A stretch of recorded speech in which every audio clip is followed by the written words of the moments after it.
My name is Drew Markham. I'm the creative director here at Grey Matter Interactive. Return to Castle Wolfenstein is a semi-retelling of the original Wolfenstein 3D. We start the story in 943 AD, and this Teutonic prince named Henry the Fowler, or Heinrich as he's also known, has channeled the last of the great dark earth magic, and he's been able to sort of manifest this in raising an army of the undead, and he's essentially trying to, conquer the world with that. And 1,000 years later, they are finally able to unearth some of the remains that they need to put the last pieces of the puzzle together that they need to resurrect Heinrich. As the art director on Castle Wolfenstein, I deal with all the art that goes into the game. I conceptualize the levels with the level designers, and I work hand in hand with the director to bring this game to life. My favorite level is the assault on the airbase. There's a lot of different things going on in that level, and also visually, it's a very exciting level. We looked at old Luftwaffe jet aircraft, and we basically just made it more interesting and more exciting. Depending on the environments, we pay attention to what is going on in those environments, and we make the characters look like they fit into them. My name is Corky Limkule, and I am character designer. What I'll do is I'll make a profile image, a front view, and a back view, and then I'll scan that into the computer, take it into the 3D program and modeling, apply texture coordinates, and then the fun part starts by skinning the character, create clothes and whatever other accents you want to put on it, and then it goes into the game.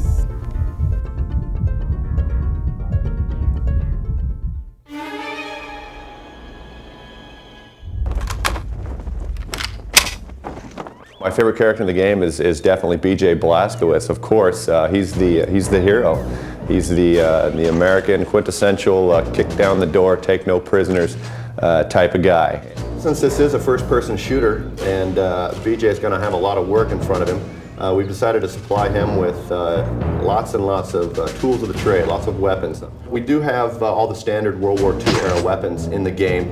But the Nazis, being as they were, the ingenious little inventors that they were, sometimes good, sometimes extremely horrific, we've come up with a few weapons of our own that we feel that they may have had in their arsenal. One of which is the Venom gun. It's been getting a lot of notice lately, and it's a really popular weapon in the game, and it's pretty devastating.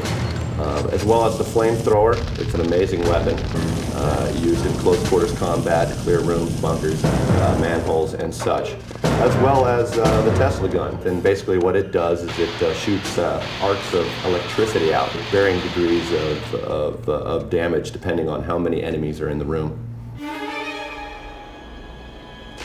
I'm Richard Farley. I'm a level designer here at Grey Matter. As BJ, you start off and you've been knocked unconscious and you wake up and you're in the dungeon, and it's very creepy, and there's no bad guys around, and as you slowly work your way up, you come across the crazy scientist who just has killed your buddy. Aside from that, there's not really much activity, and then as you slowly work your way up through the layers of the castle, and there's more bad guys, until you come out through this one tower door, and again you see the mountains and the trees and the snow, and it's just like this big opening of space, and guys walking across the tops of towers, and snipers that spot you when you come out, and that kind of thing. Working in the editor is something you have to get used to, whereas you have this program that represents 3D space, but it's all on a two-dimensional display, so you have to sort of get a hang of that.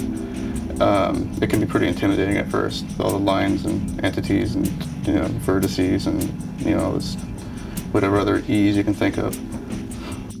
Return to Castle Wolfenstein really has kind of like World War II meets the X-Files, and one of the big challenges in that is that we start off with this very realistic World War II setting, and we have to move you into the occult and the paranormal. And to do that, we have a secret agency that you work for, the Office of Secret Actions.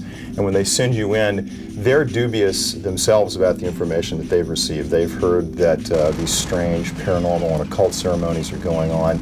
They don't put much credence in them, but they do send you in to check them out because the sources, they say, are reliable enough.